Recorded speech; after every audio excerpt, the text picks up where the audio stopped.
Tonight at 10, some protesters in Atlanta supporting Charlottesville attempt to destroy a statue in Piedmont Park.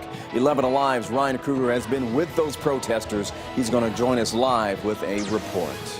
And a local family hoping for justice in the courtroom this week after police say a case of mistaken identity leads to a young man's murder at the hands of gang members.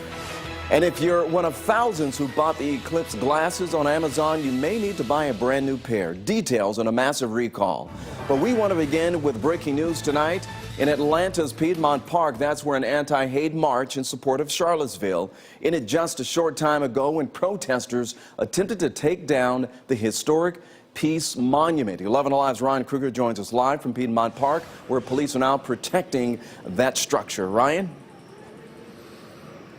Yeah, in fact, Ron, they're actually trying to remove the chains that were put on earlier, and we'll take a live look at it right now. I just heard him saying they may actually wait until Atlanta Fire can get here, and they actually just showed up. Atlanta Fire did, and so we might see this live happen here. So let's go ahead and try to keep this shot up if we can. You'll see there is some spray paint on the Peace Monument as well. The rally first started downtown in Woodruff Park, and they said they were marching here. The Peace Monument, there is some controversy in it. It was built and erected as a monument to talk about the reunification of the North and the South. However, it was paid for by a Confederate group, and I think that's what the controversy was. This is where everyone marched. It was interesting. You know, Atlanta police were actually blocking traffic for the protesters as they were coming down Peachtree Street for several miles. They cleared the path for them. They came here to the park, and at first it sounded like there was just going to be a rally in front of the statue, but instead there was actually protesters climbing aboard, putting a chain around it, as we showed you live. They spray painted it, and they were actually chanting, "Tear it down, tear it down." That is when a single Atlanta police commander stood in front silently, basically alerting them that it wasn't going to happen. They weren't going to let them tear down the monument. And then there was some disagreement within the group. I think some folks, they definitely made it clear that this is not what they signed up for. This is not what they wanted to do. So about half of them actually left. They went on the Atlanta Beltline to continue their protest against gentrification. We did not follow them. We stayed here where there was definitely some heated arguments.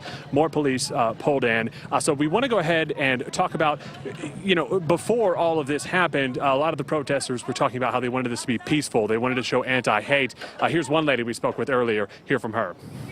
We're trying to keep it like non-violent, like that's the goal. So we're not trying to be like really rowdy. We just like want to get the message out, you know, make everyone aware that this is actually happening and it's not right, you know, because we do need our justice. Everything needs to be balanced out and stuff. So I definitely did not have any fear of being myself and helping my fellow people out of court. All right, and back out here live at Piedmont Park, you're going to see an Atlanta firefighter. He's trying to get this chain off of the Peace Monument. Again, it was earlier. It was about 9 o'clock when the protesters finally reached here, and a couple of them climbed up top. They threw this chain over, and there was a loud chant saying, "Tear it down, tear it down." And that is when you started to see it. First, it was just one officer. It was a Zone 6 commander who stepped in and stood silently and more kind of surrounded. And then there was an argument. There was definitely some fighting. I mean, the protests were arguing. Police, for the most part, were staying silent. And then everyone kind of cleared out. They realized that nothing else was going to happen here, and so the protest effectively ended. So that is the scene here. You can see they are cleaning it up. Definitely some property damage that is still here. We have a lot more video, a lot more reaction from folks. We're going to show you coming up on 11 Alive News at 11. Ron, we'll send it back to you. Okay, we're glad that it did not turn to violence there. It's okay to have a heated argument or debate about issues. So, all right, Ryan, we will see you at 11 o'clock. By the way, the situation in Charlottesville actually began over the decision to remove a statue of Confederate General Robert E. Lee.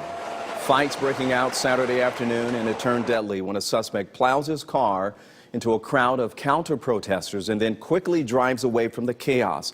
The guy right there on your screen, 20-year-old James Fields Jr., was charged with second-degree murder, malicious wounding, and hit and run.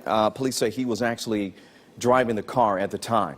Well, President Trump's call for unity after yesterday's violence is falling flat for a lot of folks out there, including members of his own party. Today, many are calling for more forceful denouncement of white nationalism. According to critics, many Republicans, they say his omission of choosing not to call out white supremacist groups, some of which are known to support him, is a failure, while the White House is clarifying the president's position. I would urge the president to dissuade these groups that he's their friend. Call this white supremacism, this white nationalism evil, and let the country hear it, let the world hear it. It's something that needs to come from the Oval Office, and this White House needs to do it today. When he condemned bigotry and hatred on all sides, that includes white supremacists and neo-Nazis, and I think it's clear. Now, the White House also issuing a statement saying the president's condemnation of violence includes white supremacists, KKK, neo-Nazi, and all extremist groups. While the president has not weighed in on whether he believes the deadly violence in Charlottesville should be treated as domestic terrorism, Trump's national security advisor, McMaster, believes that is the right call. Well, the conversation continues on 11alive.com and also our Facebook page. There you can read a lot more about the deadly crash and the protest, plus what actually sparked it all, the removal of the Robert E. Lee statue in Charlottesville, Virginia. All right, turning now to other news this evening. New information tonight in an officer-involved shooting during a traffic stop. This took place in Habersham County. County investigators say the deputy pulled over 24-year-old Christopher Collins in Clarksville.